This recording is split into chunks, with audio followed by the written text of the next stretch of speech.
सहना भवतु सहनौ भुनक्तु सह वीर्यं करवावहै तेजस्विनावधीतमस्तु मा विद्विषावहै।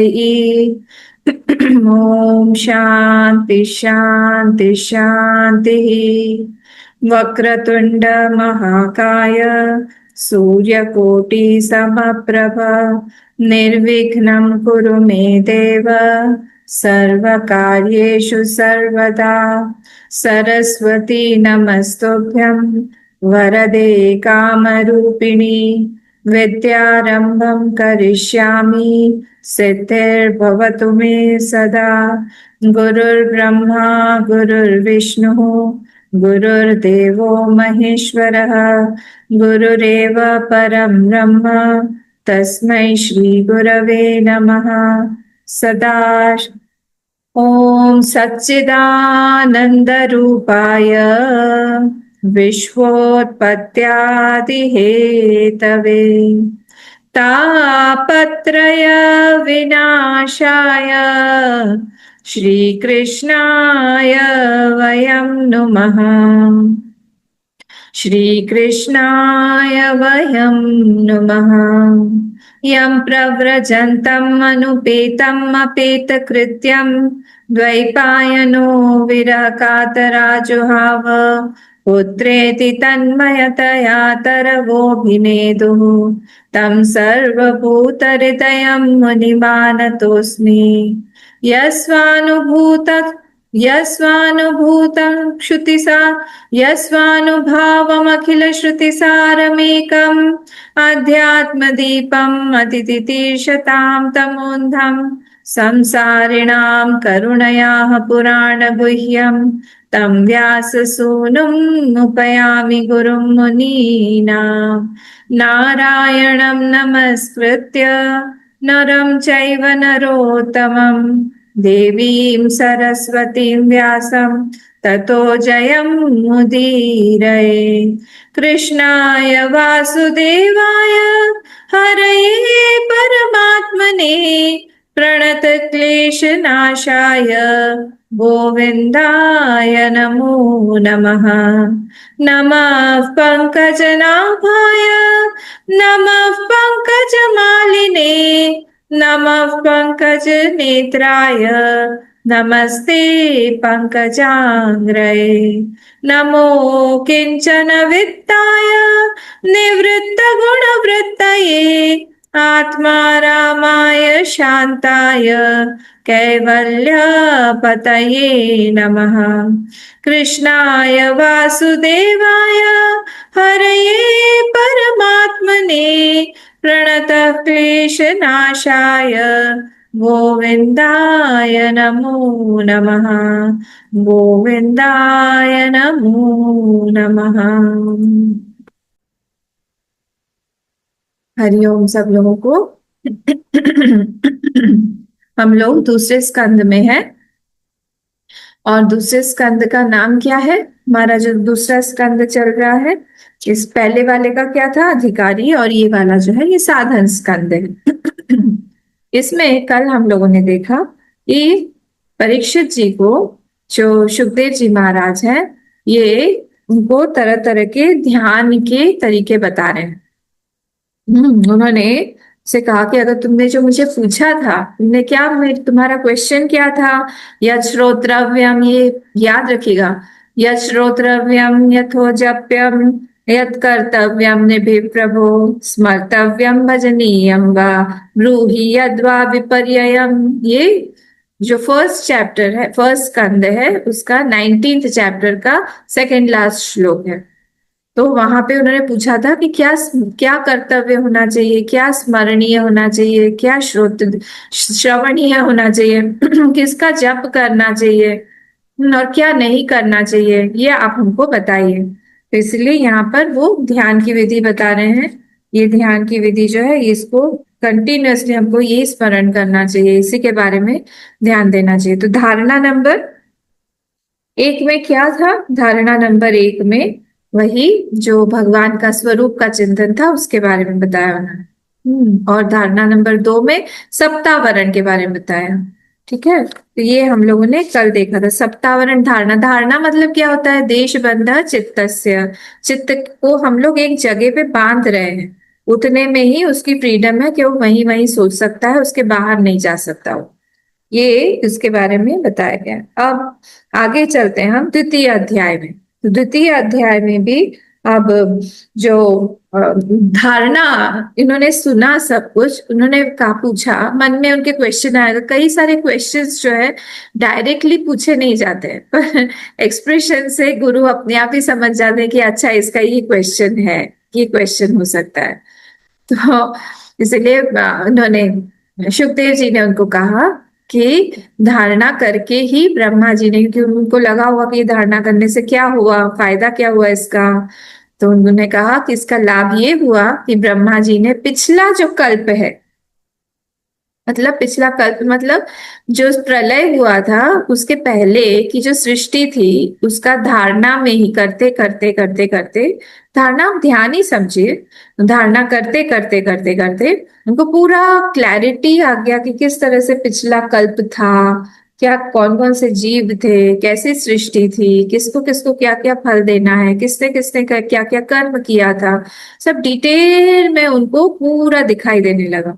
और उस हिसाब से फिर वो सृजन करते हैं, फिर उस हिसाब से वो सृष्टि करते हैं प्रलय के बाद में, फिर से जब सृष्टि का समय आता है।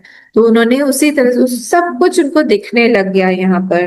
तो यहाँ पर यही है, कैसे आपको पता होगा। देखिए, एक तो है ब्रह्मजूल, जो लोग मॉर्निंग क्लास करते हैं, वेदांत करते हैं, उनके लिए ये बात नई नहीं है। मैं थोड़ा सा बोल के आगे बढ़ जाऊंगी कि है सबसे निर्गुण निराकार, कोई भी जिसमें कोई क्वालिटी नहीं है, जिसमें टाइम स्पेस ऑब्जेक्ट नहीं है, कुछ भी नहीं, उसको हम लोग बोलते हैं ब्रह्म। उसमें कोई क्वालिटी, सब कुछ है उसमें पर कुछ भी नहीं, सारी चीजें उसी में, उसको हम ब्रह्म बोलते हैं। ब्रह्म के साथ में जब माया को हम जोड़ देते हैं, तब ब्रह्म और माया जो है ये बन जाते हैं ईश्वर। दोनों ईश्वर, अब ये दोनों मिलके जो है अब ये सृष्टि करते हैं।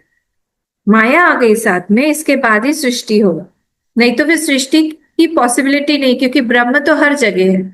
और ब्रह्म जो है बिल्कुल कोई वो कर्म नहीं करता है, कर्म करने के लिए उसको गुण चाहिए, वो गुण नहीं है। तो इसीलिए वहां पर हमको माया की आवश्यकता होती है। जब माया आई, जैसे ही हम वहां पर ईश्वर से फिर कौन आया? हिरण्यगर्भ। हिरण्यगर्भ मतलब होता है समष्टि मन, पूरा का पूरा मन, पूरी सृष्टि का मन जो है उसको बोलते हैं हम समष्टि मन, उसको हिरण्यगर्भ बोला है। सारे थॉट्स जहां पर है, कोई भी थॉट नया नहीं है। No thought has come for the first time, anything that you can think of has been thought by somebody else in the past. हमको ऐसा लगता है कि वाह इतना अच्छा थॉट आया, ये तो पहले किसी को भी नहीं आया होगा, ये सबसे पहले हम ही को आया। नहीं जी, ऐसा नहीं हो सकता, क्योंकि करोड़ों कल्प हो चुके हैं पहले भी, और अभी भी ब्रह्मांडों में कई जगह पे चल रहे हैं। तो ऐसा नहीं हो सकता कि कोई भी थॉट किसी को नहीं आए। कोई भी, चाहे आप कुछ भी लेख लिखें या कुछ भी हो, कुछ भी, सब कुछ वहां से ही आ रहा है। तो ये हो गया हमारा हिरण्यगर्भ। तो उस हिरण्यगर्भ से ही 5 एलिमेंट, और फिर हिरण्यगर्भ के आगे क्या होता है? हिरण्यगर्भ के आगे विराट, उसी से ही स्थूल पूरा का पूरा जगत बनता है, उसको हम विराट बोलते हैं। तो ईश्वर, हिरण्यगर्भ, विराट, तो ये तीन हो गए। अब वो जो हिरण्यगर्भ है, वहां से ही 5 एलिमेंट्स की सृष्टि हुई। अब ये यहां तक जो है ये ब्रह्म या फिर जो भी ईश्वर की सृष्टि हो गई। इसके बाद जब 5 एलिमेंट्स आ गए, इसके बाद में सारी की सारी सृष्टि जो है, ये हम आगे और देखेंगे, इसको मैं जस्ट टच करके आगे जा रही हूँ। सर्ग, विसर्ग, पोषणम, पूति, मनवंतर, ईशानुकथा, मुक्ति, आश्रय, ये सब हम लोग, ये सब सब्जेक्ट्स हैं इसके, हम आगे यहाँ पर ही देखेंगे। धीरे धीरे चल रहे हैं हम लोग, जैसे जैसे टॉपिक्स आ रहे हैं वैसे वैसे देख रहे हैं। तो सर्ग और विसर्ग, तो ये जो क्रिएशन है ईश्वर की, ये कहाँ तक है? ये सिर्फ 5 एलिमेंट्स तक है। उसके बाद में डिटेल में जो है, जीव का शरीर कैसा होगा, कौन कहाँ पैदा होगा, कैसे होगा, वो कौन सा, कितने प्लांट्स रहेंगे, कौन सा प्लांट कितने दिनों तक रहेगा, एनिमल किंगडम हुआ, मरीन लाइफ हुआ, कहाँ पे कैसे सब रहेगा, वो सब इंट्रिकेट जो अंदर की चीजें हैं, वो ब्रह्मा जी की सृष्टि है। वो ब्रह्मा जी करते बनाते हैं। तो 5 एलिमेंट्स उनको दे दिए जाते हैं। 5 एलिमेंट्स के बाद जो भी सृष्टि होती है वो ब्रह्मा जी करते हैं। तो यहाँ पर उन्होंने, ब्रह्मा जी ने क्या देखा कि पिछली सृष्टि कैसी बनी हुई थी। पिछली सृष्टि कैसे, देखिए 2 तरह के प्रलय होते हैं ना। एक नैमित्तिक प्रलय होता है। नैमित्तिक प्रलय में क्या होता है, ब्रह्मा जी सेम, ब्रह्मा जी जो है वो सेम है। पर एक और प्रलय होता है जिसमें पूरी सृष्टि सब कुछ लीन हो जाता है, इवन ब्रह्मा जी चेंजेस। वो 100 ईयर्स जब ब्रह्मा जी के कंप्लीट होते हैं तब उसके बाद में होता है। तो ये जो, और एक एक प्रलय होता है जब ब्रह्मा जी की रात होती है, वो सोने चले जाते हैं। उस समय में ब्रह्मा जी सेम फिर से सुबह उठेंगे, फिर से, तो उनके पास में पूरी सृष्टि है। At that time he is not doing this धारणा। वो उन्होंने किया है व्हेन, बिफोर द क्रिएशन, मतलब जब ब्रह्मा जी चेंज हो गए, after he was born, newly born, उस समय न्यूली बॉर्न पे वो बड़े ही रहते हैं, सनी बेबी ब्रह्मा जी हैं। तो इसलिए क्या हुआ, फिर वो जो ब्रह्मा जी आए उन्होंने देखा कि अब कैसे सृष्टि करनी है, तो उन्होंने धारणा किया। बोलने का तात्पर्य यही है यहाँ पर। तब क्योंकि वेदों, यहाँ पे जो लिखा हुआ है कि बहुत कुछ है वेदों में, बहुत कुछ, बहुत सारे शास्त्र हैं, बहुत कुछ है। और जो वेद है उसमें भी कर्म कांड है, उसमें भी हमको क्या प्राप्त करना है क्या नहीं करना है। देखिए अलग अलग तरह के, बहुत तरह के पुण्य होते हैं, तरह तरह के पुण्य होते हैं। आज हम और आप बैठ के यहाँ पर शांति से जो सत्संग कर रहे हैं, ये भी पुण्य है, ठीक है। और एक और पुण्य होता है जो बैठने नहीं देगा, जो आपको संसार में दौड़ाएगा, नाम देगा, बहुत बहुत ऐशो आराम देगा, ऐश्वर्य देगा। उसमें रजोगुण ज्यादा है, उसमें शांति नहीं है। जैसे आप किसी भी या तो आप किसी भी, ये जो मूवीज के जो हीरो हीरोइन है उनको देख लीजिए, एक्टर्स है उनको देख लीजिए, उनका पुण्य कम है, कितना नाम है। कोई आर्टिस्ट देख लीजिए, सब ये लोग सारे जो, ये भी एक पुण्य है। तो यहाँ पर कर्मकांड जब हम करते हैं, वेदों के बारे, वेदों में इतना कुछ लिखा हुआ है कि ये करने से ये फल प्राप्त होगा, यहाँ जाएंगे आप, वहां जाएंगे, तरह तरह की चीजें बताई। उसमें हमको पता चलना चाहिए, हमको समझ में आना चाहिए कि कौन सा कर्म हमारे लिए उचित है, कौन सा नहीं है। वो समझना थोड़ा मुश्किल हो जाता है, फंस जाती है बुद्धि, हमको लगता है कि ये चाहिए हमको, वो चाहिए। इसीलिए ये यहाँ पे सूत जी बोल रहे हैं, सुखदेव जी सॉरी बोल रहे हैं कि विद्वान जो पुरुष होता है उसको क्या करना चाहिए, ये सब कुछ जो है, जितना प्रयोजन है जीवन में, जीवित रहने के लिए, जितना जितना जरूरी है बस उतने के लिए प्रयत्न करना चाहिए। अधिक से अधिक, अधिक से अधिक, जो हमारे यहाँ पे हमारा एक मन में एक लालसा हो गई है ना, लोभ की वृत्ति आ गई है, उसका दमन करना चाहिए। ब्रह्मा जी के पास में एक बार ब्रह्मा जी ने कहा कि मैं सबको बहुत कुछ देना चाहता हूँ, आप आइए, सब लोग आइए, और अपना अपना कटोरा लेके आइए अपना अपना कोई वेसल लेके आइए जिसमें मैं दूंगा। हाँ, वो भी यहाँ से नहीं मिलेगा, ना कैरी बैग लेके आइए। नहीं तो बोलते हैं ना मॉल्स में, आपको उसका भी पैसा लगेगा, तो अपना बैग लेके आइएगा। बोले ठीक है।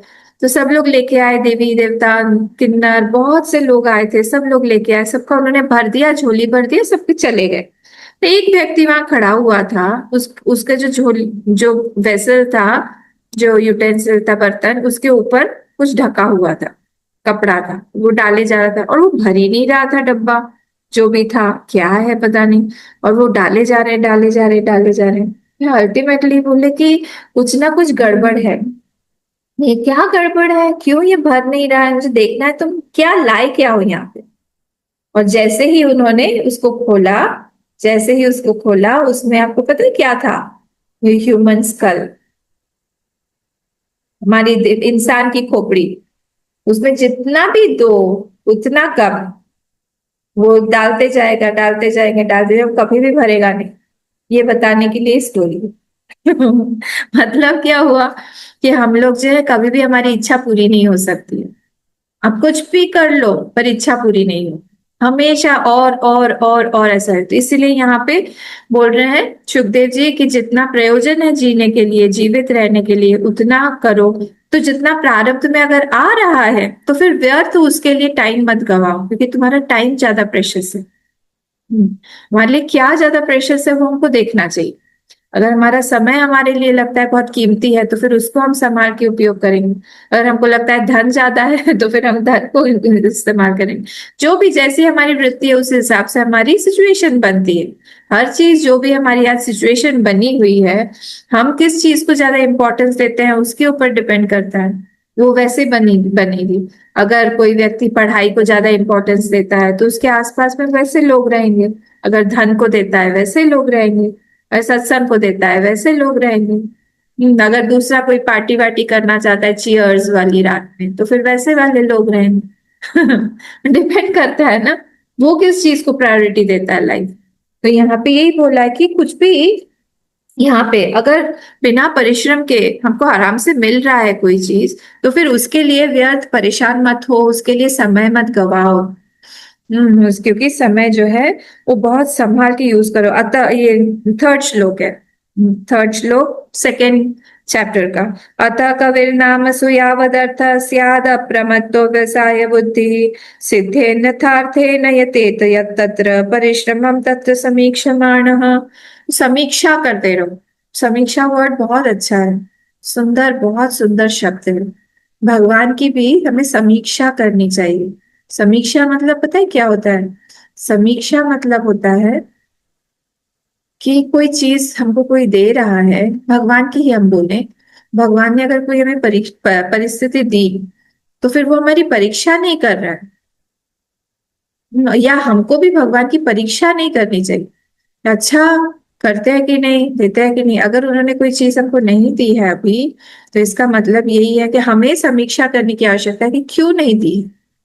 वो हमें अभी आवश्यकता नहीं है, या फिर हमको आगे चल के और कोई अच्छी चीज देने वाला, हम प्रतीक्षा करें उससे। तो ये हमेशा हर चीज में हमें समीक्षा करते रहे। सुंदर वर्ड्स है प्रतीक्षा एंड समीक्षा, दोनों वर्ड्स। तो यहाँ पर भी हमें समीक्षा हमारे जीवन में भी करनी चाहिए कि क्या आवश्यकता है क्या नहीं है। एग्जामिनेशन मतलब हम हमेशा अपने लाइफ को, अपने थॉट्स को अंडर माइक्रोस्कोप रखें और हम लोग देखते रहें कि कहाँ पर हम वी नीड टू चेंज। हर जगह पे ऐसा नहीं कि हमारा बेस्ट व्यवहार है हर जगह। देखिएगा आप, जब हम सोचने लगते हैं ना तब हमको समझ में आता है। किसी से आज हमने फोन पे बात किया सपोज, हमें जाके 5 मिनट बाद में बैठना चाहिए और हमें सोचना चाहिए कि हमने जो जो बातें की, जिस तरह से बात किया, जितनी देर बात किया, जो क्वालिटी ऑफ वर्ड्स मैंने यूज किए, वो सारे ठीक थे। कोई कोई व्यक्ति होता है एकदम उससे हम 2 सेंटेंस बात करेंगे, वो बात जीवन भर के लिए याद रह जाती है। वो उसने डेवलप किया हुआ है। कोई भी चीज अगर परफेक्शन के साथ में है, कोई भी चीज अगर हमको अंदर तक छू रही है, इसका मतलब यही है वहां पे तपस्या इन्वॉल्व है। और इसी को हम तपस्या बोलते हैं। तपस्या मतलब क्या? We are giving thoughts. वहां पे हमने थॉट दिया है, वहां पे हमने एफर्ट डाला है। जहां पर हम थॉट्स देंगे, जहां पर हम एफर्ट देंगे, जहां पर हम चैनलाइज करेंगे हाई की तरफ, उसी को तपस्या बोला जाता है। तो हर एक जगह पे जहां पर भी तपस्या इन्वॉल्व है, that will make a difference. चाहे आप वो चलने की स्टाइल ही क्यों ना हो। कैटवॉक करते हैं, उन्होंने वहां एफर्ट नहीं डाला। चलने की सिंपल वो चलने की स्टाइल है, पर उस स्टेज पे वैसे वो चलते हैं। चल चल के वो ऐसे ऐसे करके पूरे चलेंगे। उन्होंने वहां पे ध्यान दिया, एक भी पैर अलग से ऐसे ऐसे गया वो गिरे वहां, नॉर्मल नहीं है। इसीलिए उनका अलग स्टाइल है वैसे। तो हर जगह पे जहां पर भी हम लोग थोड़ा सा ध्यान देंगे, रिट्रोस्पेक्ट करेंगे, अपने ऊपर रिट्रोस्पेक्ट करें, अपने व्यवहार को, अपने वर्ड्स को, अपने नेचर को, अपने नोशंस को माइक्रोस्कोप के अंडर रखने की आदत हमको होनी चाहिए। यही एक साधक का लक्षण है। चाहे हम हमारे पेरेंट्स के साथ व्यवहार कर रहे हो, चाहे हमारे फ्रेंड्स के साथ कर रहे हो, चाहे वो हमारे कलीग्स हो, चाहे वो हमारे सत्संगी हो, चाहे वो हमारे और कोई हो, बच्चे हो, कोई भी किसी के साथ में भी, जहां पर भी हम लोग ज्यादा सोचेंगे, सोच के वो जब फिल्टर के साथ आता है, छलनी के साथ में आता है, नेचुरली उसका एसेंस ज्यादा अच्छा होगा। फिल्टर कॉफी इसीलिए सब पीते हैं ना उसका एसेंस ज्यादा अच्छा लगता है, उसका फ्रेग्रेंस बहुत अच्छा लगता है, इसीलिए है। तो हर जगह पे हमको ऐसे इस तरह से ही आगे देख देख के, इंट्रोस्पेक्ट कर करके अपने को चेंज करने की वृत्ति हमेशा डालनी चाहिए कि I have to change, I have to change, I am not the best, I will be the best. क्यों? इसका पर्पस क्या है? संसार को पाना, संसार को खुश करना? नहीं, संसार को पाना, संसार को खुश करना है तो कभी खुश नहीं हो सकते। हमारे भगवान हमसे प्रसन्न होंगे, भगवान प्रसन्न होंगे तो सब लोग प्रसन्न हो जाएंगे। तो भगवान को हम मेल्ट कर पाए, भगवान का हृदय जो हम द्रवित कर पाए, द्रवित हृदय में ही भगवान की हमारी छाप पड़ेगी। और जब हमारा भी हृदय द्रवित होगा, उसमें भी भगवान की छाप पड़ेगी। द्रवित जानते हैं ना, मेल्टेड, मेल्टेड हमारा हृदय होना चाहिए। वो मेल्टेड कब होगा? जब हम हमारी कठोरता पर विचार करेंगे। हम हमारी कठोरता पर विचार करते हैं क्या? नहीं। We feel we are the best. कठोरता क्या है आपको पता है? कि we don't want to change, we feel that we are the best, this is the biggest कठोरता, हार्डनेस इन आवर नेचर। हमको लगता है कि मैं ऐसी ही अच्छी हूँ, सबसे अच्छी, और तुमको भी ऐसी ही बनना चाहिए। नहीं, एक सत्संगी कभी भी ऐसा नहीं सोचता है। वो यही सोचता है कि नहीं, I have to be the best, और मैं इसको प्यूरिफाई कैसे करूं, और मेरे भगवान की सेवा कैसे करूं। क्योंकि यहाँ पे अभी जो हम लोगों ने तो जो धारणा देखी है, या आगे भी हम जो अभी एक और धारणा आएगी, उसमें तो सब कुछ भगवान का ही स्वरूप है। अगर भगवान का ही सारा स्वरूप है, तब तो फिर हम चलते फिरते हमारा ध्यान होना चाहिए। चलते फिरते हमारा ध्यान यही होना चाहिए कि ये इस व्यक्ति से नहीं इंटरेक्ट कर रही हूँ। किससे कर रही हूँ? मैं मेरे भगवान से इंटरेक्ट कर रही हूँ। मैं मेरे भगवान के साथ में हूँ, मैं उनकी सेवा कर रही हूँ। वो खुश हो रहे हैं कि नहीं? मैं खाना खिला रही हूँ, मैं खाना खिला रही हूँ, किसको खाना खिला रही हूँ? मैं खाना खिला रही हूँ, मेरे भगवान को खिला रही हूँ, नारायण को खिला रही हूँ। मैं किसी अपने बच्चे को या हस्बैंड वाइफ को, स्पाउस को, फ्रेंड्स को नहीं खिला रही हूँ। तब जाके क्या होता है, आत्म में शुद्धि अपने आप आने लगती है। और ये बहुत जरूरी है, क्योंकि हम लोग जब धारणा करने बैठेंगे, ये अशुद्धियां ही हमको हमारे आसन से उठा देगी। आसन शुद्धि से पहले यम नियम जो है वो हमारे एकदम पक्के होने चाहिए। जो योग साधना में, जो अष्टांग योग है, वहां पे यम नियम से ही शुरू होता है। तो अगर हमारे यम नियम पक्के नहीं होंगे, हमारा कंट्रोल नहीं होगा हमारे नेचर पे, हमारे इंद्रियों पे, माइंड पे, तो फिर कैसे हम लोग आगे धारणा पे बैठेंगे? आसन से ही उठ जाएंगे। चित्त वृत्ति जो है वो हमारी स्थिर नहीं रह पाएगी। इसीलिए यहाँ पे ये बोल रहे हैं कि जितनी आवश्यकता हो उतना ही हम लोगों को कर्म करना चाहिए, उतना ही दौड़ना चाहिए, उतनी ही चीजें बटोरनी चाहिए। अब परिग्रह की वृत्ति से रहना चाहिए, चाहे बहुत सारी चीजों, मैं ये नहीं बोल रही हूँ कि घर खाली कर दो। अगर हम गृहस्थ हैं तो गृहस्थ के पास में इतना होना चाहिए कि वो भी खाए, अगर कोई आए तो वो उसको भी खिला पाए। पर ऐसा ना हो कि जैसे कोविड के टाइम या फिर कभी बीच में ऐसा कुछ हो जाए ना, तो सारे के सारे मॉल, सारे के सारे ये जो मार्ट्स हैं और ये सब दुकानें हैं, ये सब खाली हो जाते हैं। क्या कर रहे हैं हम लोग? अननेसेसरी होर्डिंग कर रहे हैं। ये हमको बाद में मिलेगा कि नहीं मिलेगा, ये हम नहीं देख रहे कि हमने एक्स्ट्रा होर्ड कर लिया है। सामने वाले को वो चीज लग सकती थी, उसके घर में बच्चा है। सेल्फिश हो गए हम। इसीलिए अपरिग्रह की वृत्ति से जो रहता है, परिग्रह मतलब टू कलेक्ट, परिग्रह की वृत्ति जो है वो सेल्फिश, सेल्फ सेंटर्ड वृत्ति है, स्वार्थी वृत्ति है। तो स्वार्थी वृत्ति से ब्रेक करके जब हम बाहर आते हैं, हमको ये समझ में आएगा कि हमारे घर में इतनी सारी अननेसेसरी चीजें हैं जो हमारे काम नहीं आने वाली, किसी और के काम आ सकती थी, पर हमने उसको अपने पास में ही रख रखा है हम उसको अपने पास में ही रख के, दिवाली और बिहू और ये सब टाइम इसीलिए आता है, भगवान बोलता है खाली करो अपना। अलमारी खाली करो, सब कुछ खाली करो, घर खाली करो, तभी तो नया, नहीं तो नया लाते जाएंगे, रखेंगे कहाँ उसको। तो यहाँ पे यही बोल रहे हैं कि अगर अगर हम जमीन पर सो सकते, कि ये सारी वृत्तियां साधक के लिए है। तो साधक अगर बोल रहे हैं कि अगर जमीन पर सो सकते हैं हम, तो फिर फालतू में पलंग की क्या आवश्यकता है। भगवान ने ये दो दो भुजाएं दी हैं, अगर इसी पे हम सो सकते हैं तो फिर तकिए की क्या आवश्यकता है। ठीक है, अगर हम लोग अंजलि से ही काम चला सकते हैं तो फिर बर्तन की क्या आवश्यकता है। बर्तन में खाने की जरूरत नहीं, हाथ में ही खा लो, कर पात्री जी बन जाओ, कर कोई पात्र बना लो। तो ये सब हाई लेवल की बातें हम सुखदेव जी के मुख से हम और क्या सुन सकते हैं ना। सुखदेव जी तो कपड़ा भी नहीं पहनते थे, उनके पास तो कपड़ा भी नहीं था। कुछ भी नहीं था, अपरिग्रह के पूरे पराकाष्ठा थी उनकी।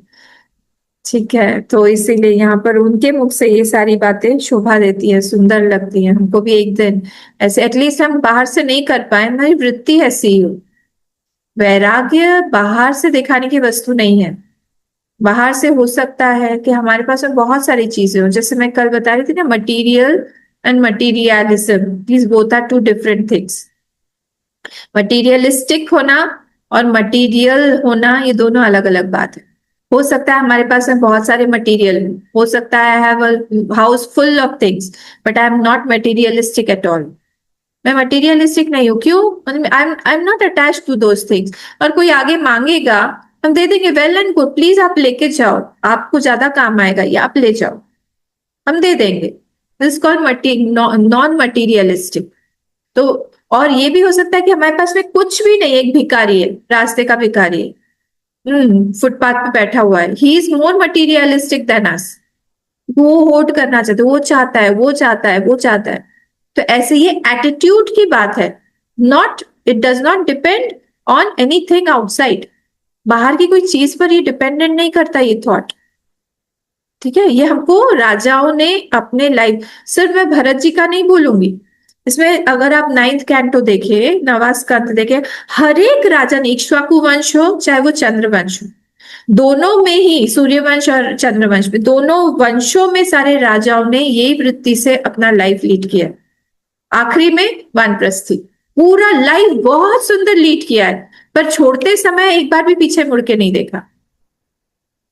ये तभी हो पाएगा जब हमने पूरा जीवन उस वृत्ति से जिया है। हर एक चीज पे हम लोग क्लिंग करते जाते हैं, क्लिंग करते जाते हैं, चाहिए और चाहिए और चाहिए और चाहिए, संतोष है ही नहीं यहाँ पे।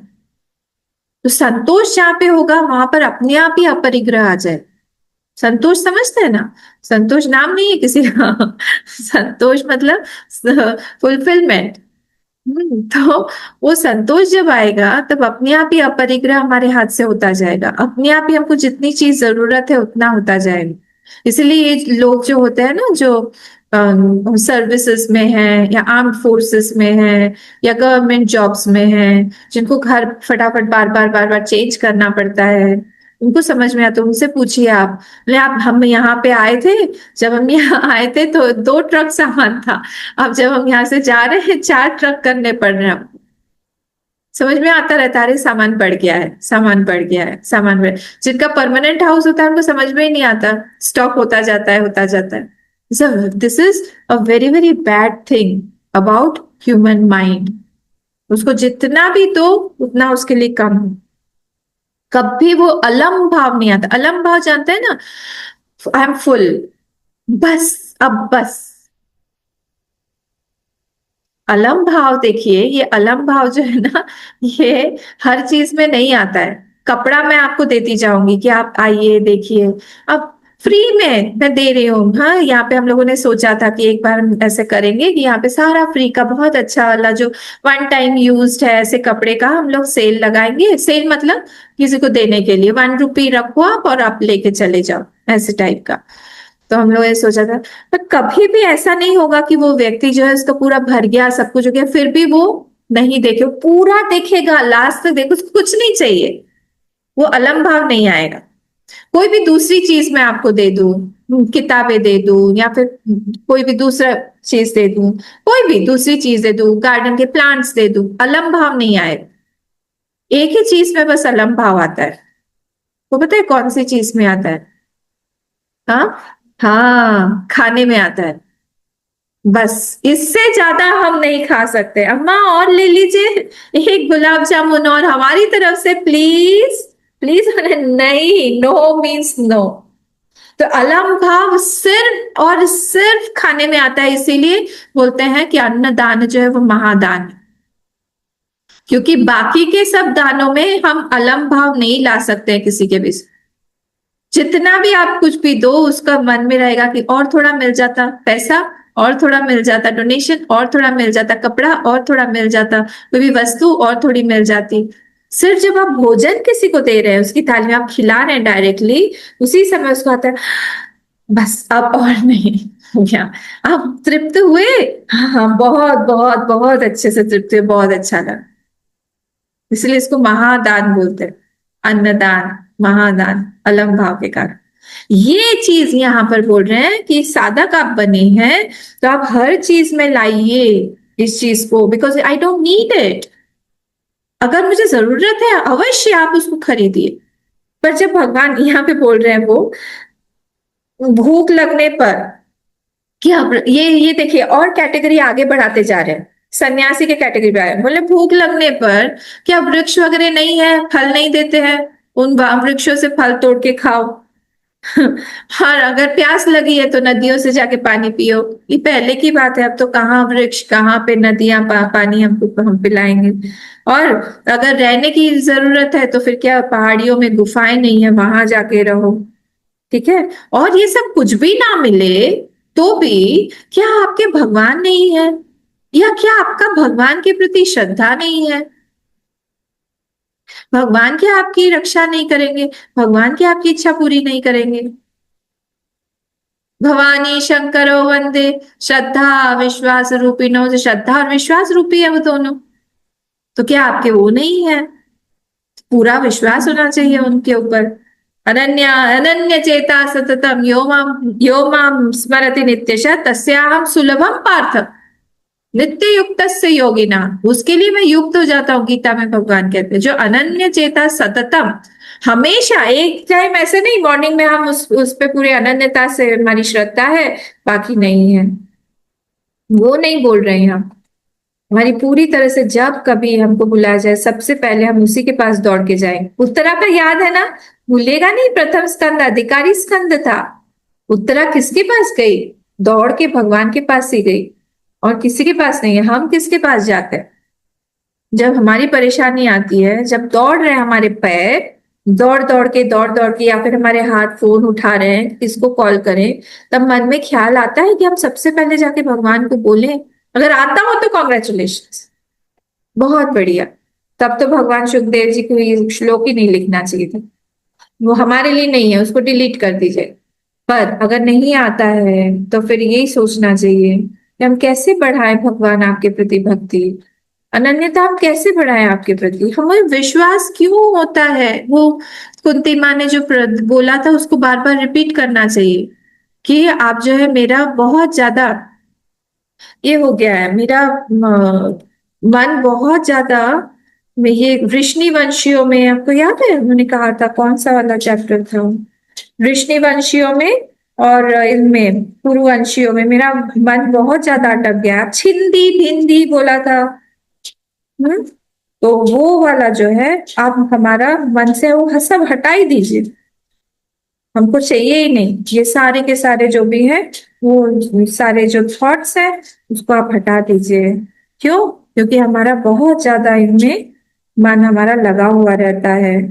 इसीलिए आप ऐसे स्नेह पाशम इमम छिंदी देखिए, 8th वाला जो चैप्टर है, 8th वाले चैप्टर में 41st श्लोक में स्नेह पाशम इमम छिंदी, हमारा जो स्नेह पाश है ना, इतने लोगों से हमारा अटैचमेंट है, वो स्नेह पाशम इमम छिंदी, स्नेह पाशम इमम, जो भगवान को बार बार बोलना चाहिए कि हमारा जो पाश है वो आपके साथ में हो।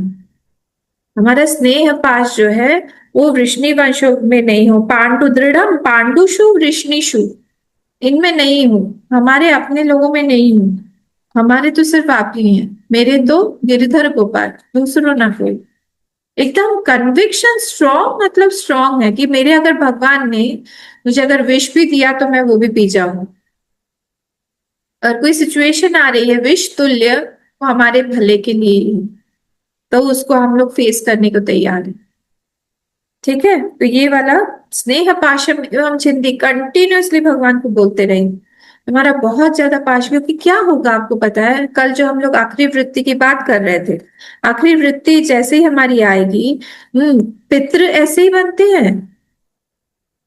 आप मत सोचिए वो लोग ऐसे नहीं ऐसे ही बनते हैं, क्योंकि उनके अपने अपने जो क्लोज वंस हैं, अपने जो फैमिली मेंबर्स हैं, उनके साथ में इतना दृढ़ सा वो अटैचमेंट है।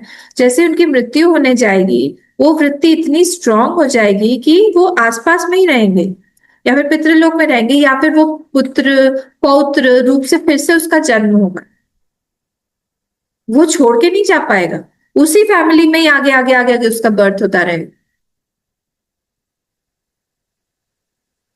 इसीलिए वो आगे आएगा पुरंजन पुरंजनी के स्टोरी में। जितने वहां पे बोला है, जितने भी लेडीज हैं वो सब पिछले जन्म में जेंट्स थे, और जितने जेंट्स हैं वो सब लेडीज थे। बोले ऐसा क्यों? बोले आखिरी वृत्ति जो है वो ऑपोजिट सेक्स की, या फिर हमारे हस्बैंड की, या जो हस्बैंड है उसको वाइफ की होती है, वो वही बन जाता है। तो ऐसा है, तो इस पे हमको काम करना है। तो इसीलिए यहाँ पे बोल रहे हैं भगवान पे पूरा विश्वास रखो। क्या भगवान नहीं है क्या? ऐसे क्यों आप सोचते हो कि भगवान नहीं है? ठीक है, और इस प्रकार जब वो पूरा अपना मन को कंट्रोल में कर लेता है, सारी चीजों से विरक्त हो जाता है, सारी चीजों में भगवान को देखता रहता है, भगवान पे उसकी पूरी आस्था है, मन शांत है, इंद्रिय उसके कंट्रोल में है, इस तरह से जब वो आगे बढ़ता है, तब क्या होता है, तब वो धीरे धीरे धीरे धीरे हृदय में जो भगवान है उसके, कैसे वाले, हमेशा रहते हैं, नित्य विराजमान जो भगवान है उसके। हाँ, तो कैसे है, स्वयं सिद्ध, उनको किसी और चीज की सिद्धि की जरूरत नहीं है, वो आत्म स्वरूप है। वो क्या होता है, बड़े प्रेम और आनंद से वो उन्हीं का भजन करने लगता है, बिल्कुल आराम से वो भजन करता है कंटिन्यू, उनके माइंड अब एक्सट्रोवर्ट नहीं रहा, बाहर नहीं जाता है ज्यादा। जब भी उसको टाइम मिलता है, खाली टाइम जैसे ही मिला, वो अपने भगवान के साथ में होता है। और कैसे हो, क्या कर रहे हो, बोले तुम्ही को देख रहा हूँ। क्या देख रहे हो, बस उसकी बातचीत शुरू हो जाती है। यही तो चाहिए ना।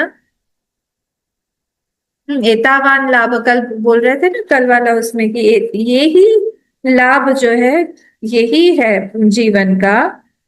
क्या है कि हम लोग जो है एतावान सांख्य योगाभ्याम स्वधर्म परिनिष्ठया जन्म लाभ परम पुंसान अंते नारायण स्मृति।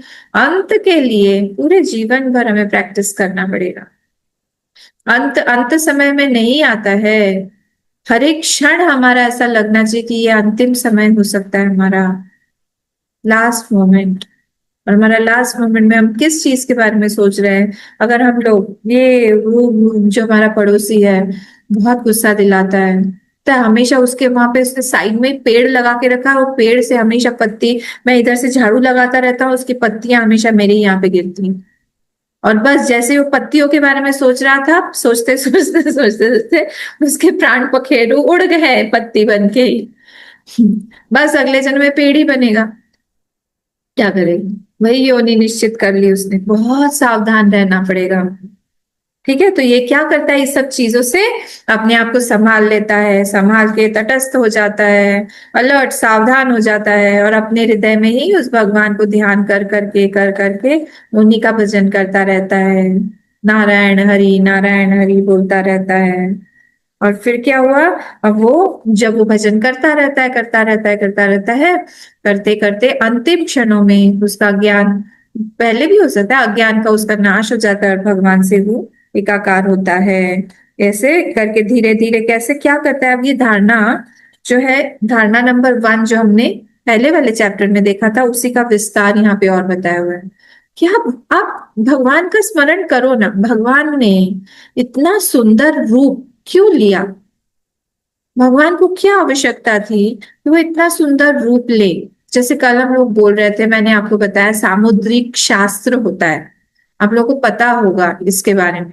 तो उसमें हर एक चीज के बारे में बताया हुआ है, कौन सा अंग बेस्ट कैसा होता है, कंधे बेस्ट कैसे होते हैं, गाल बेस्ट कैसे होते हैं, आंख कौन सी अच्छी होती है, आईब्रोज सबसे अच्छे कैसे होते हैं, बाल कैसे अच्छे होते हैं, ड्राई ड्राई बाल जो है वो अच्छे नहीं माने जाते, चिकने बाल, काले बाल, घुंघराले बाल, वो सब अच्छे माने जाते हैं। तो हर एक अंग का उसमें वर्णन है, और भगवान ने बेस्ट बेस्ट बेस्ट सब में से चूज करके माया से ही उन्होंने अपना बनाया। क्यों बनाया? क्योंकि हमारा मन जो है वो ये सब देखना चाहता है। हमारा मन लालायित होता है इन सब चीजों पे, विषयों से हमारी इंद्रियां बंधी हुई हैं। You can not deny. विषय जो है इंद्रियों को खींचते हैं। सपोज ये विषय भी खींचते हैं, इंद्रियां भी जाती। हम लोग एक अंधेरे रास्ते से, मतलब लाइट है थोड़ा थोड़ा, पर ऐसा शाम का टाइम है और हम लोग कार से जा रहे हैं सपोज, और सडनली जो है एक जगह पर एकदम से गाड़ी रुकी और बहुत तेजी से एक फ्लैश आया। एकदम रास्ते पर ही एक फ्लैश हुआ। फ्लैश हुआ तो हमने देखा वहां पर वो जो टीवी होता है ना रास्ते पर, क्या बोलते हैं, स्क्रीन जो है, वो स्क्रीन में एडवर्टाइजमेंट आ रहा है। बहुत सुंदर सुंदर ऐसे एडवर्टाइजमेंट्स आ रहे हैं, कपड़ों के आ रहे हैं, और भी तरह तरह के जूते के आ रहे हैं, सेल लगी, ये सब आ रहे हैं। हमारा ध्यान अपने आप ही उधर चला जाएगा कि नहीं? आंख अपने आप जो अभी तक बंद थी, भगवान का स्मरण कर रही थी, अपने आप खुल के उधर देखेगी कि नहीं? तो उसमें भी पावर है, विषयों में भी पावर है कि हमारी इंद्रियों को खींचे, और इंद्रियां भी उस तरफ जाती हैं। दोनों का अट्रैक्शन है अपने आप में, आपस में। और इसीलिए यहाँ पर उसको तोड़ने के लिए भगवान ने सोचा कि मैं बेस्ट रूप बना के आऊंगा इनके सामने, क्योंकि इनको, मुझे इनका इनका अटेंशन चाहिए। भगवान ने सब कुछ किया हमारा अटेंशन पाने के लिए। जैसे एक बच्चा होता है ना, माँ जब बात करने, छोटा बच्चा, माँ जब फोन पे बात करने लगती है, मेरे पास ऐसे कई माएँ हैं, बोलते हैं कि बस ये शुरू हो गया है, अब वो मुझे आपसे बात नहीं करने देगा। कि हम टाइम 5-10 मिनट वो लोग देखते हैं कि बात कर रही है माँ, ठीक है। उसके बाद फिर जोर से चिल्लाना शुरू करेंगे, वो अपना टेंट्रम्स थ्रो करते हैं, फोन स्नैच करने की कोशिश करेंगे, चिल्लाएंगे। कुछ एक इंपॉर्टेंट चीज जो माँ की है, उसको पता है कि ये इंपॉर्टेंट है माँ की, वो ड्रॉप करने की कोशिश करेंगे। ये क्या है? अटेंशन सीखनी, अटेंशन अट्रैक्ट करना, कि माँ मेरी तरफ देखे, मेरी तरफ आए, मुझे अटेंशन दे। बस भगवान भी यही करते हैं अपनी लीला में। इतना सुंदर रूप लेके आए, और उनको क्या जरूरत है माखन चोरी करने की, बताइए तो। उनके घर में गोपियों ने पूछा भी उनसे कि कान्हा तुम क्यों चुराते हो माखन, बताओ तो। तुम्हारे घर में, नंद बाबा के पास में करोड़ों गाय हैं, उनका दूध निकलता है, दही बनता है, मक्खन जमता है, घी बनता है, घर में की माखन मिश्री की कमी है तुम्हारे? अच्छा कोई बात नहीं, तुम तो राजा के घर के हो, हम लोग यहाँ से, हमारे यहाँ से दे के जाएंगी तुमको मटकी भर के, तुम यहाँ पे चोरी वोरी करने का काम बंद करो। हम दे के जाएंगी, हम रोज बोलती हैं, हम सुबह सुबह देखे मटका फोड़ना, घर में घुसना, चोरी से घुसना, गोपों के साथ में आना, दोपहर में आना, ये क्या है ये सब? बोले नहीं, मैं तो ऐसे ही आऊं और मैं चोरी भी करूंगा। बोले क्यों? क्यों नहीं, हम ले सकते हैं, दे सकते हैं तुमको। बोले नहीं, अगर तुमने मुझे दिया तो तुमको देने का घमंड हो जाएगा कि तुमने मुझे दिया। हम लोग भी तो कम नहीं है ना। हाँ, हमने भगवान को खिलाया, हमने दिया, हम करते हैं। एक सेवा हम लोग करते हैं, वो भी हम लोग बोलते हैं भगवान की सेवा। जा जाके बोलेंगे हमने पूजा किया, हमने आज अर्चना किया, हमने ये किया, हमने वो किया। हम तो रोज नित्य पूजा करते हैं, हम षोडशोपचार पूजा करते हैं। एक दिन भी ऐसा नहीं होता है जब हम पूजा नहीं करते। हम एकादशी एकादशी व्रत, पता है आपको अम्मा, हमको 35-40 साल हो गए हैं, हम रोज करते हैं, हर बार करते हैं, हम हर बार करते हैं। तो ये तो हम लोग करने लगेंगे तो हम बोलने लगेंगे। भगवान बोलते हैं कि बस यही चीज है, मैं नहीं चाहता तुम लोग बोलो, अहंकार आ जाए, फिर अहंकार आएगा, फिर तुम लोग मुझसे दूर हो जाओगी। इसीलिए गोपियां, मैं तो चुरा चुरा के खाऊंगा। तुम क्या सोचती हो मैं सिर्फ माखन चुराऊंगा? एक दिन तुम लोग को भी चुरा लूंगा। ऐसे बोल के फटाक से भाग जाते थे। इसीलिए भगवान ये सब लीला कर रहे हैं, इसीलिए इतना सुंदर रूप ले, और हम लोग ध्यान ही नहीं करते। भगवान बोलते लो फालतू में ही मैं इतना आया, इतना परेशान हुआ, द्वापर में इतनी लीला की। ये लोग तो धारणा करते ही नहीं है, लोग ध्यान करते ही नहीं है, लोग तो बैठते ही नहीं है। इसीलिए यहाँ पर और थोड़ा सा डिटेल में सुखदेव जी ने उनके बारे में बोला है कि भगवान जो है ये कोई, मतलब अंगुष्ठ मात्र पुरुष जो है ना, मतलब इतने अंगूठे के समान, अपने हृदय के अंदर, हृदय के समान, उतने हृदय के शेप के भगवान का अंदर ही अपने अनुभव करता है, देखता है कि मेरे भगवान जो है मेरे अंदर ही बैठे हुए हैं। बोले अरे, कोई कोई व्यक्ति, अब फिर यहाँ पे वेदांती लोग आ जाएंगे, बोलेंगे अरे आपका अंगुष्ठ मात्र पुरुष हो गया, हमने तो सोचा है कि वो तो विभु, नित्यम विभुम, वो नित्य है, वो विभु है। हाँ, वो तो ऐसा है, तो नहीं, नित्यम विभुम जो है ठीक है, विभु भी है वो, पर जब वो हृदय में जाते हैं तब कैसे हो जाते हैं, हृदय का शेप ले लेते हैं। बोले अच्छा अच्छा ठीक है, फिर वो विभु भी है, अंगुष्ठ मात्र पुरुष भी। बोले हाँ, जहां पे भी होंगे जो भी होंगे वो वैसा अपना शेप ले लेते हैं। जब हमारे हृदय आकार में, हृदय में है वो छोटे से इतने से पुरुष है वहां पे बैठे हुए हैं, तो हृदय में क्या है, हृदय में हमारा एक सुंदर सा एक कमल का आसन हमने बनाया हुआ है, और ध्यान करिएगा इस पे। और वहां पर वो बैठे हुए हैं, कैसे बैठे हुए हैं, चार चार भुजाएं, चतुर्भुज रूप में अंदर बैठे हुए हैं। और कैसा है, चारों भुजाओं में सारे के सारे अस्त्र शस्त्र हैं, एक भी हाथ खाली नहीं है, शंख चक्र गदा पद्म सब है उनके हाथ में। और मुख एकदम प्रसन्न है, एकदम उनकी मुस्कुराहट पे हमारा फोकस होना चाहिए। भगवान मुस्कुरा रहे हैं, हमको देख रहे, ये नहीं सीरियसली देख रहे हैं, अब भी शंख पे, अब भी चक्र उठा के हमको मारने वाले हैं, वो नहीं, वो तो फिर हमको शिशुपाल बनना पड़ेगा। वो भगवान जो है मुस्कुरा रहे हैं हमारे लिए, हमारी तरफ देख देख के मुस्कुरा रहे हैं, मतलब प्रसन्न है, प्रसन्न चित्त। जब वो मुस्कुराएंगे तो हम भी मुस्कुराने लगेंगे, क्योंकि उस मुस्कुराहट पर बहुत देर तक थोड़ा ध्यान करिए, उस पे मन को कोशिश करिए कि वहां पे लग जाए, एकाग्र करिए भगवान की मुस्कुराहट पे। याद है ना, कल हमने देखा था मुस्कुराहट में ही माया है, वहां पर ध्यान दीजिए भगवान कैसे अच्छे से मुस्कुरा रहे हैं। फिर क्या है, ये सुंदर सुंदर उनके बाल ने, बहुत सुंदर उनके कोमल कोमल बाल हैं, घुंघराले घुंघराले बाल हैं। और नेत्र कैसे, उनके बड़े बड़े कमल के समान नेत्र हैं। और कैसे हैं, वस्त्र कैसा पहना हुआ है उन्होंने, पीतांबर, पीला वस्त्र पहना हुआ है उन्होंने।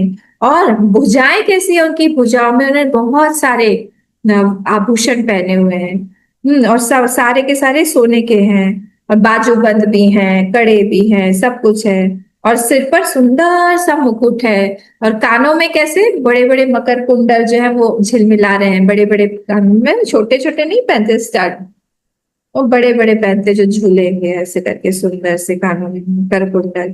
फिर और उनके चरण जो हैं तो बहुत सुंदर है, और वो जो हमारे हृदय का जो कमल रूपी हृदय है हमारा, उसके ऊपर वो बैठे हुए हैं, और नीचे भी चरणों के पास में भी एक छोटा सा कमल है, उसके ऊपर उन्होंने अपने चरण चरण रखे हुए हैं।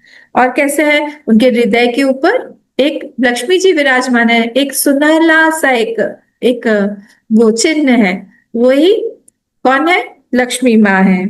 और उनके गले में कौस्तुभ मणि है। अच्छा, आपको कौस्तुभ मणि का राज पता है, ये सारे के सारे जितने भी उनके आभूषण हैं, ये सारे के सारे आभूषण जो है चैतन्य है, ये कोई भी जड़ नहीं है। जैसे हमारा कोई ईयर रिंग हो, नेकलेस हो, वो सब जड़ है ना, इनर्ट है, पर इनका ये सब चेतन है। तो वो जो कौस्तुभ मणि है उसमें छेद नहीं है, उसमें धागा नहीं है, ये दो विकार होते हैं, ये दोनों चीजें नहीं है, वो अपने आप ही उनके गले पे फिक्स्ड है।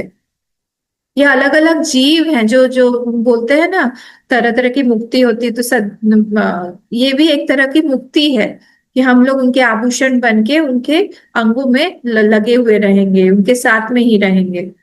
तो ये भी किसी किसी की इच्छा होती है, तो ये कौस्तुभ मणि भी वैसी है। फिर वक्षस्थल पर कैसा है, उनका बड़ी सी वनमाला है, सुंदर सी, और वो कभी कुमलाती नहीं है, ऐसा नहीं सुबह बना के दिया दोपहर तक कुमला गई, ऐसा नहीं है, हमेशा फ्रेश रहेगी वो। और फिर क्या है, कमर में ब्यूटीफुल छुन छुन छुन छुन छोटे छोटे वो वाली कमर करघनी है, जिसमें घुंघरू लगे हुए हैं छोटे छोटे। और अंगूठियां पहनी हुई है उंगलियों में सारे। और पैरों में क्या है, पायल पहने हुए हैं, नुपुर पहने हुए हैं, हाथों में कंगन है, और भी तरह तरह की बहुत सारी चीजें उन्होंने पहनी हुई हैं। और बालों में उनके लटे हैं, बहुत घुंघराली घुंघराली चिकनी चिकनी नीले नीले हल्के हैं उनके। और बार बार वो हल्के जो है ऐसे घूम घूम के, वैसे लगता है जैसे भ्रमर है, घूम घूम के उनके चेहरे पर आ जाती है, कभी इधर से निकल आएंगे। जिनके घुंघराले बाल है ना, उनको पता होगा प्रॉब्लम, कभी भी वो सीधे नहीं रहते उनके बाल। कभी वो वहां से कुछ भी एक यहाँ लगाओ वहां लगाओ क्लिप लगाओ, वहां से निकल आएंगे, कहीं से भी ऐसे निकल आते हैं। तो ऐसे बोलते हैं जो ऋषि मुनि लोग हैं, भक्त लोग हैं, उनका चेहरा जो है वो सुंदर कमल की तरह है। और कमल के ऊपर ऐसा लगता है जैसे भंवरे जो है ऊपर से आके बार बार उनको चूमना चाहते हैं। ऐसे उनके सुंदर सुंदर लटके लटकी हुई हैं। और भौहें, माय गॉड, भौहें उनके ऐसे धनुष की तरह है। ऐसा लगता है जैसे भक्तों के ऊपर, गोपियों के ऊपर, जो लोग उनसे बहुत प्रेम करते हैं, उनके ऊपर वहां से कंटिन्यूअसली बाण चलाते रहते हैं, अनुग्रह की वर्षा कर रहे हैं, उनके ऊपर अनुकंपा कर रहे हैं। और जब इस धारणा में, ये उनका जो स्वरूप है, सुंदर स्वरूप है, इसमें धीरे धीरे हमको मन जो है लगाना चाहिए, कोशिश करना चाहिए कि हमारा मन एक अंग में लगता जाए। उसी का ही ये विस्तार है जो हमने कल देखा था। क्योंकि सुखदेव जी चाहते हैं कि हम और भी ज्यादा ध्यान करें उनके स्वरूप का। तो फिर भगवान के चरण कमलों से लेकर उनके मुस्कान युक्त मुख कमल पर्यंत सारे के सारे एक एक अंगों तक, अंगों पर हम लोग कंटिन्यूसली ध्यान करते रहे। देखिए ये यहाँ पे श्री कृष्ण भगवान की बात हो रही है, जिनके श्री कृष्ण भगवान इष्ट हैं, जिनके शिव जी इष्ट हैं, वो शिव जी का इस तरह से ध्यान करें। जिनके हनुमान जी हैं, हनुमान जी भी बहुत सुंदर हैं। जिनके गणेश जी हैं, गणेश जी का तो कहना ही क्या, सबसे सुंदर देवताओं में से वो हैं। जिनकी देवी माँ है, वो देवी माँ पे अपने अपने इष्ट का इस तरह से ध्यान करना चाहिए। वो कहाँ पर है, हमारे ही हृदय में। इसीलिए जब हम लोग प्राण प्रतिष्ठा करते हैं तो एक हाथ हम लोग राइट हैंड पे रखते हैं, एक हैंड हम लोग लेफ्ट हैंड जो है हम लोग मूर्ति पे रखते हैं, और फिर हम लोग वहां से आवाहन करते हैं कि आप आइए, हमारे हृदय से वहां पे इस मूर्ति में प्रकट हो जाइए। आवाहयामि देवेशम, ऐसे करके हम उनको वहां पर आवाहन करते हैं। वैसे ही यहाँ पर भी हमारे चित्त में उनका ध्यान करते रहेंगे करते रहेंगे करते रहेंगे। जब मन हमारा स्थिर हो जाएगा, उसके बाद क्या होगा कि तब वो जो है एक अंग से दूसरे अंग पर हम लोग जाए। ऐसे कर करके सारे अंगों का हम जब ध्यान करने लगे, अपने आप हमारी भक्ति बढ़ेगी, अपने आप हमारी चित्त शुद्धि होगी, अपने आप संसार के प्रति अट्रैक्शन कम होगा, क्योंकि वहां पे भगवान निवास कर रहे हैं। भगवान को जब हम स्थान देते हैं हमारे जीवन में, बहुत पॉजिटिव है हमारे लिए, इतने पॉजिटिव है कि वहां पर और किसी को नहीं चाहते कि वहां पे कोई भी रहे, तो हटाते रहते हैं, वहां से हटाते रहते हैं। तुम हमारी तरफ ध्यान दो, दूसरी तरफ क्या ध्यान दे रहे हो, हमको देखो, हम जो इतने अच्छे से सच के तुम्हारे पास में आए हैं। इस तरह से उनकी भक्ति जो है बढ़ती जाती है। ये स्थूल रूप से उनका चिंतन करना चाहिए। जब इस तरह से, अब ये जो है हमारी धारणा नंबर 1 का ये जो विस्तार था यहाँ पे खत्म हुआ। अब क्या बोल रहे हैं वो, अब जो योगी है, जो योगी पुरुष है, वो जब उसको मनुष्य, जब योगी पुरुष इस मनुष्य लोक को छोड़ना चाहे, उसने वो योगिक क्रियाएं वगैरह वो करता है, तब क्या करना चाहिए उसको, देश और काल के बारे में सोचना बंद कर देना चाहिए। हाँ, अब ये योगी के लिए है, अब ये भक्त के लिए नहीं है, अब ये योगी पुरुष के लिए है। फिर वो क्या करेगा, फिर से वैसे ही आसन लगाएगा, बैठेगा, प्राणों को कंट्रोल में करेगा, ओम ओम का चैंट करेगा, प्रणव का। और फिर जब उसकी बुद्धि, मन जो है कंट्रोल में आ जाएगा, बुद्धि से वो मन को लीन कर लेगा, बुद्धि को फिर वो क्षेत्रज्ञ में लीन कर लेगा, क्षेत्रज्ञ को फिर वो परमात्मा में लीन कर लेगा। इस तरह से वो धीरे धीरे धीरे धीरे सब चीज को एक दूसरे में लीन करने लगेगा। देखिए ये सब प्रोसीजर्स है। हाँ, अब ये मत सोचिए कैसे लीन करते हैं हम लोग, ऑटोमेटिकली कैसे सो जाते हैं। उस समय जब सो जाते हैं हम, हमारा बॉडी लीन हो गया, माइंड हमारा लीन हो जाता है, बुद्धि हमारी लीन हो जाती है, हमारे सारे संस्कार लीन रहते हैं। वही ये जो है आउटसाइड प्रोसीजर है, एक्सटर्नल प्रोसीजर है, जो ये योगी लोग करते हैं।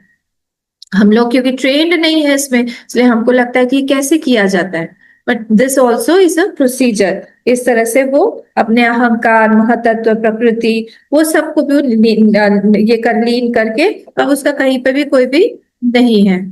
ठीक है, अब वो है ही नहीं कुछ भी। अब क्या हुआ, इस प्रकार से क्या होता है, अब जो है वो अब इस प्रकार परमात्मा से भिन्न पदार्थों का वो त्याग करना चाहते हैं, कुछ भी यहाँ पे भगवान से अलग है ही नहीं। अब जैसे यहाँ पे एक बहुत बड़ी बात बोल दी है 18th श्लोक में, ने कहा परम पदम वैष्णवम आननंति तद या नेति नेति तद उत्स सक्षव।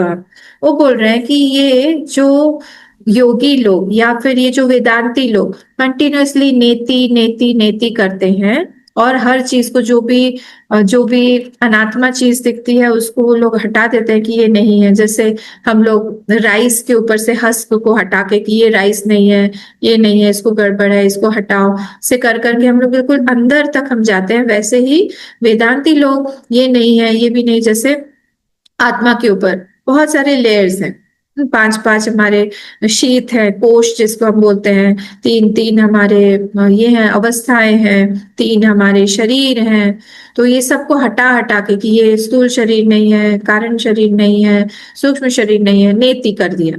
नेति करके फिर बोले ये अवस्था है क्या, ये अवस्था भी नहीं है, जागृत अवस्था नहीं है, स्वप्न अवस्था नहीं है, सुषुप्ति नहीं। जो हम हटा रहे हैं, तो जो आखिरी में जो बच रहा है बस वही ये विष्णु पद है, ये दोनों अलग नहीं है।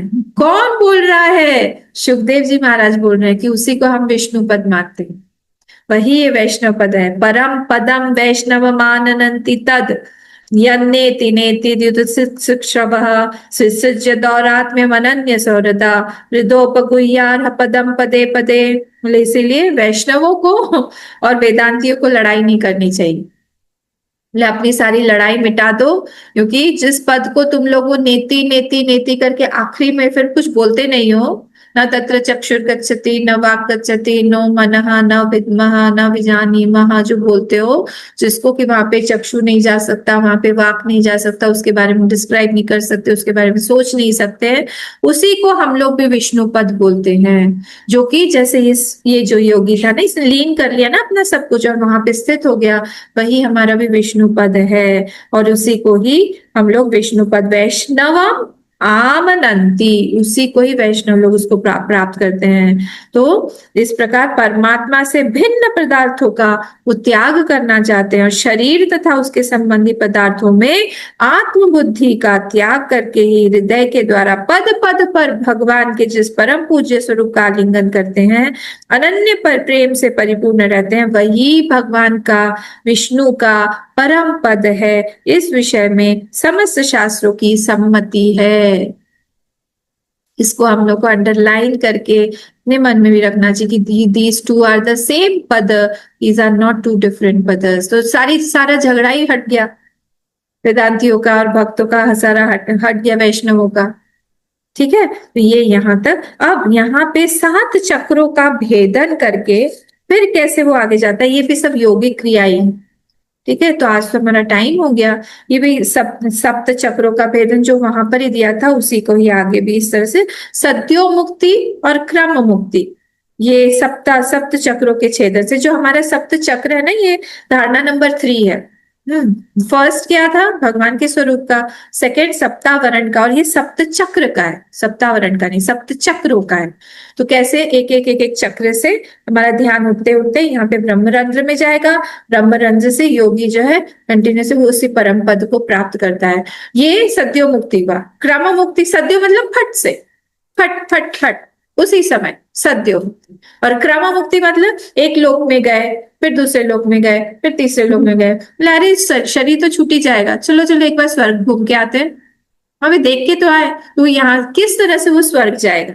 फिर बोलेंगे वहां पे तो इतनी परेशानी है, चलो यहाँ से हम लोग गंधर्व लोक चलते हैं, गंधर्व लोक गया, बोले चलो चलो एक बार पितृलोक भी घुमाते हैं, वहां से वहां चला गया, फिर वहां से फिर बोलेंगे चलो सत्यलोक महर लोक चलते हैं, वहां पे चला गया, वहां पे बहुत शांति का वातावरण है। और क्या होता है वहां पे, बहुत शांति तो है पर फिर भी लोग दुखी है, बोले क्यों दुखी है वहां पर? इसीलिए दुखी है, बोले ये लोग सब दुखी है, नीचे हमारे परिवार वाले दुखी है, पृथ्वीवासी लोग दुखी है, इनको ये नहीं पता कि भगवान तो अंदर ही है, क्यों फालतू में दुखी होते रहते हैं। ये इस दुख के कारण वो दुखी है, लोग दुखी है इसलिए वो दुखी है। फिर वो लोग उससे भी तंग हो जाते हैं, फिर वो लोग नीचे आते हैं, नीचे आके फिर देखते हैं कि ये पृथ्वी है, ये जल है, ये करके अपना सारा का सारा भेदन जो भेद हटा के वो उसी परमात्मा परमात्मा में लीन हो जाते हैं। इसको बोलते हैं क्रम मुक्ति। क्रम मुक्ति, तो ये इसको हम थोड़ा सा देखें, अभी मैंने थोड़ा समझाया, उसको थोड़ा सा और देख के हम लोग फिर नेक्स्ट थर्ड वाले चैप्टर में जाएंगे, पर नेक्स्ट थर्सडे को। तब तक आप लोग भगवान का कीर्तन करिए, खूब उनका स्मरण करिए, उनको खूब प्रेम करिए। वही है जो हमारे लिए वेट करते हैं, और संसार में हमारा कोई इंतजार नहीं करता। सिर्फ वही है जो हमको चाहते हैं, सिर्फ वही है जो हमारे लिए आलिंगन करने के लिए हाथ फैला के वेट कर रहे हैं। और कोई भी नहीं है संसार में हमारा, सच बोल रही हूँ, कोई नहीं है। ठीक है, तो यहाँ पर हम विराम देते हैं। ओम पूर्णमदः पूर्णमिदं पूर्णात् पूर्णमुदच्यते पूर्णस्य पूर्णमादाय पूर्णमेवावशिष्यते। ओम शांति शांति शांति। हरि ओम। श्री गुरुभ्यो नमः। हरि ओम।